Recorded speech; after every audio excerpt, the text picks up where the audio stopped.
Всем привет! Друзья, вы на канале Семья на хуторе. Мы же совсем забыли, что совсем недавно исполнился ровно год нашему каналу. Ну и соответственно ровно год, как мы стали владельцами нашего замечательного дома и нашего участка. В связи с этим мы пересмотрели более 100 роликов, наших роликов, естественно, да? Выбрали самые такие этапы основные и сделали, смонтировали для вас видео. И, конечно, если вам понравится это видео, не пожалейте для нас лайка и напишите в комментариях свои впечатления. Всем приятного просмотра!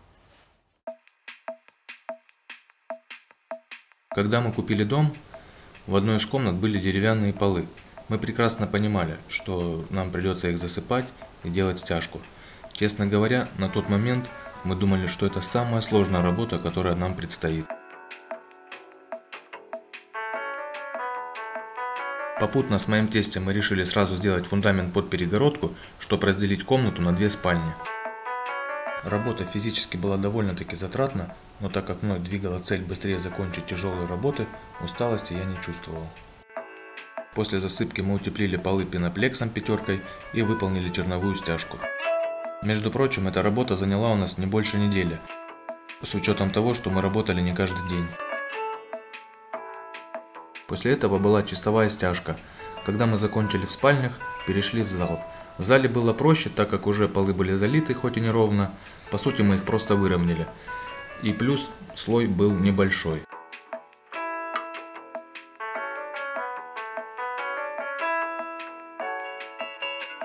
На всю работу в зале по заливке полов у нас ушел 1 день. Вот видите, мы снимаем старый ламинат на кухне, но в этот момент ни я, ни ламинат даже не догадывались, что он будет украшать наш курятник. А между тем дело шло к зиме, а на тот момент мы планировали переехать через 2 месяца, и мы решили освоить целину.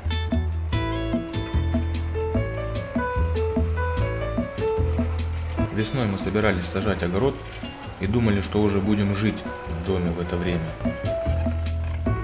Тогда мы даже не догадывались, какая борьба нас ждет с пыреем, и что на тот момент мы даже еще не будем жить в доме. Но вернемся к нашему ремонту. Мы активно готовились к заливке полов на кухне и решили поменять канализационные трубы и водяные, чтобы к этому больше не возвращаться.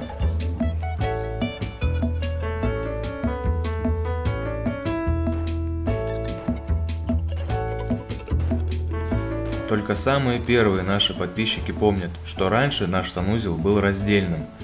Но по совету одной подписчицы мы решили соединить наш санузел и заложить один проем.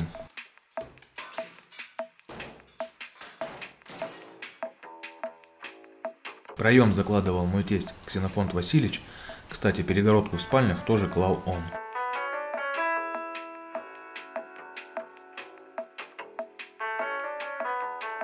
Потом мы перешли к теплому полу.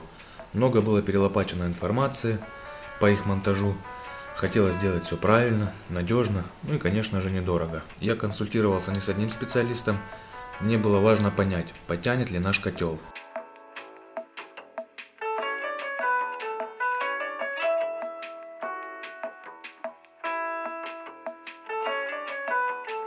По итогу могу сказать, что все получилось. И получилось хорошо. Не пришлось менять котел, полы в ванной, в кухне, в коридоре греют отлично.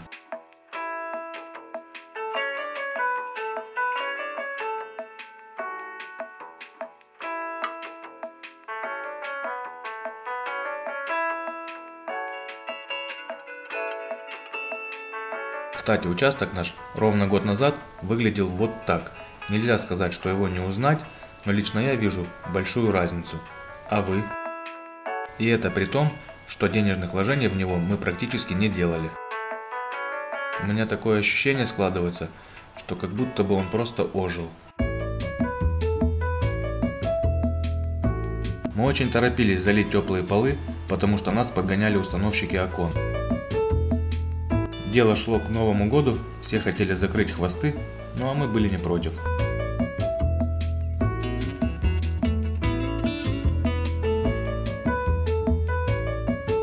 Кстати, когда мы первый раз приехали смотреть дом, хозяйка нас уверяла, что окна шикарные и менять их не надо. Но слава богу, у нас есть глаза, и мы сразу заметили, что окна просто труха. При малейшем прикосновении или попытке их открыть, от них просто отваливались куски и сквозило нещадно.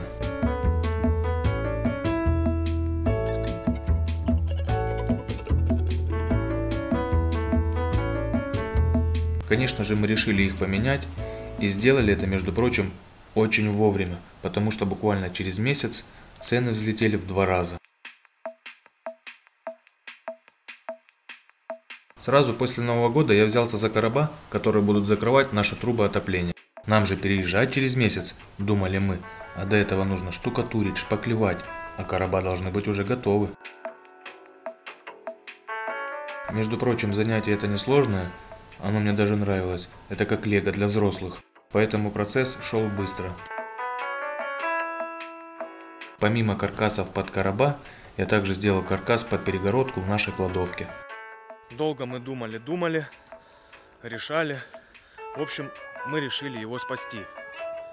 Наш сарай. Сараем это, конечно же, трудно было назвать.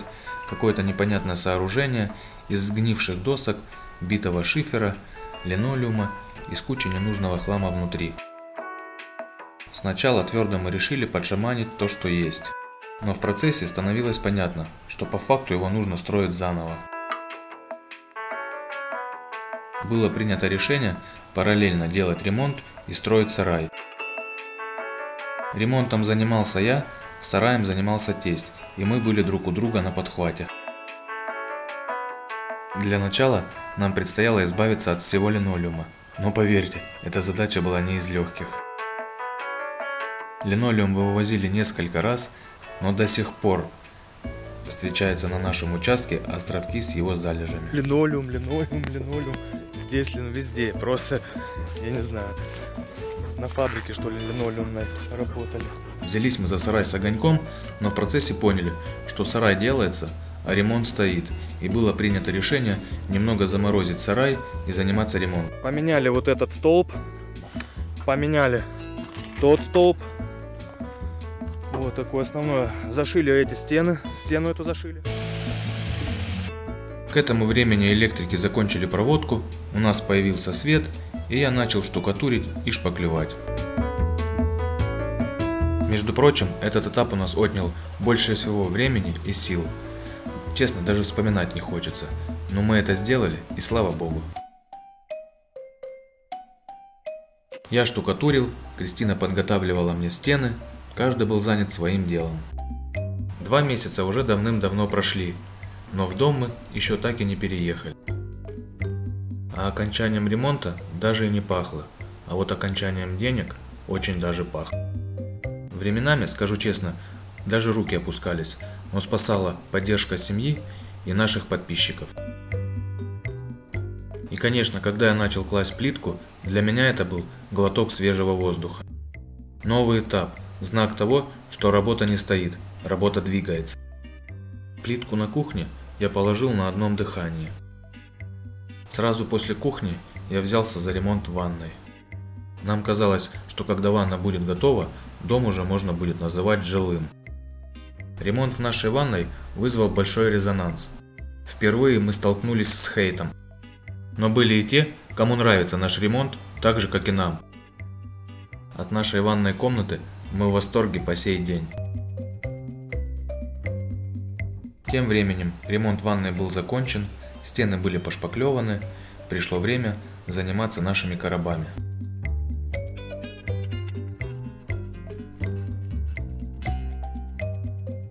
Тут было вообще просто – обшить гипсокартоном и прошпаклевать.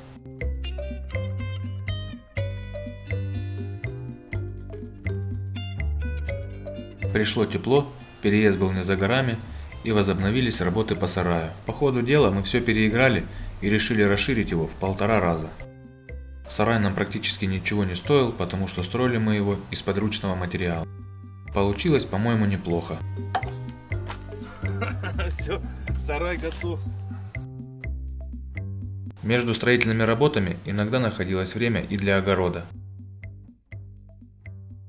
Мы вышли на финишную прямую, и именно в этот момент у нас появилась наша кирпичная стена и декоративная штукатурка. Наверное, это был самый интересный и веселый этап, потому что делали мы все вместе и близился наш переезд. Декоративная штукатурка у нас заняла буквально пару дней и плюс столько же на покраску. Вообще мы выбрали новые виды отделки, но результатом мы довольны. Когда в доме появились натяжные потолки, он сразу приобрел жилой вид. Мастера справились за 2 часа, потому что все подготовительные работы я сделал заранее. В этот период в нашей жизни появилась наша собака Боцман. Посмотрите, какой он маленький. Боцман на месте, уже поел, да? Собака шипит на него периодически, да? Ну, они уже так подружились, уже все. Вон она его толкает, трется об него. Моя умничка моя. Молодцы мои. Вот так вот они, вот так она к нему прижимается. Ой, вот так, молодцы, все. В июне была готова наша кухня. Да. Так я говорю, вчера аж не успел, они тут до ночи были. Все, готова наша кухня. В этот период мы пребывали в какой-то эйфории, но работы начали идти медленнее. То ли усталость начала сказываться, то ли просто расслабились. Может быть, лето на нас так влияло, жара.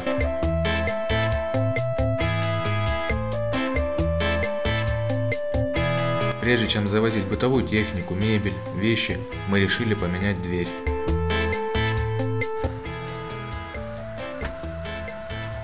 Открывается все. Все открывается. Ламинат с моим тестем мы уложили за 2 дня, и это был уже заключительный этап в наших отделочных работах. Оставались мелочи: прикрутить плинтуса, установить решетки на наши радиаторы, сантехнику. Совсем другое дело, да? Все, теперь уже похоже на комнату, уже уютно. Друг Боцман, ну-ка иди сюда, иди поздороваемся. Иди, мальчик мой, иди сюда, уже поел, все, настроение хорошее, молодечек мой, да? Вот такой вот мой товарищ мой, преданный, да? Вот. Обои клеить мы не собирались, думали делать декоративную штукатурку, но в последний момент мы решили, что с обоями будет уютнее. Честно говоря, не знаю, правильно мы поступили или нет, но клеить обои – это то еще удовольствие. И тем не менее, с этой задачей мы справились почти идеально, а может и не почти.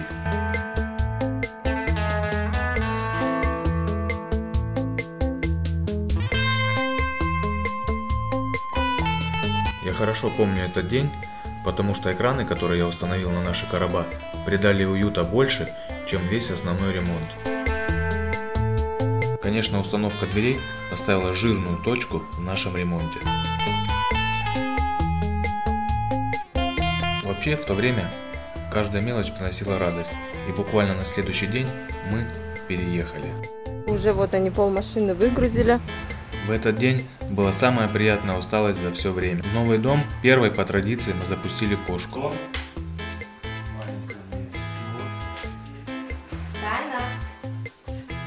Арсюша тут пылесосит одно место уже 5 минут. Я боюсь, что это будет самое чистое место в нашем доме. Аня муху ловит. Моя умничка муху ловит.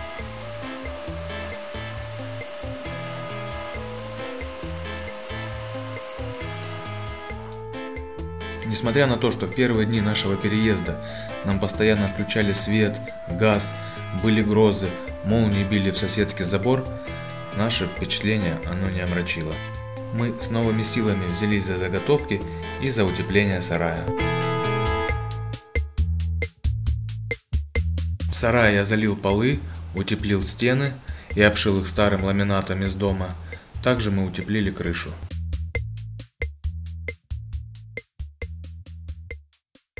Поставили столбы, разровняли место для выгула и натянули сетку. Все было готово для приезда девчонок, наших курочек. Так, курочки, ну-ка. Вот, знакомьтесь. Друзья, глянь, так все красиво им постелил, уже все переворошили уже. С появлением слякоти и грязи мы занялись нашими дорожками из речного булыжника. Все в восторге. По крайней мере, пока это удобно, красиво. И последнее, что мы сделали, это наш плетень. Как говорится, дешево и сердито. Так, по-деревенски. Ну вот, участочек потихонечку обретает свой вид. С деревьями сразу стало все гораздо интереснее. Вот и подошел наш ролик к концу. Я очень надеюсь, он вам понравился, так как на его монтаж ушло очень много времени. Мы пересмотрели более 100 видео наших. Из каждого ролика мы брали самое интересное, самое основное, чтобы этот ролик был содержательным и интересным. Также я хотел поблагодарить вас за вашу поддержку, за вашу обратную связь, которую вы нам даете. Это приятно, это бодрит, это как бы духом поднимаешься, да, и понимаешь, что все равно не зря, и мы будем снимать, также будем все показывать, будем вас радовать. Большое вам спасибо. Вот. Ну а сейчас я с вами прощаюсь. До скорых встреч. Пока.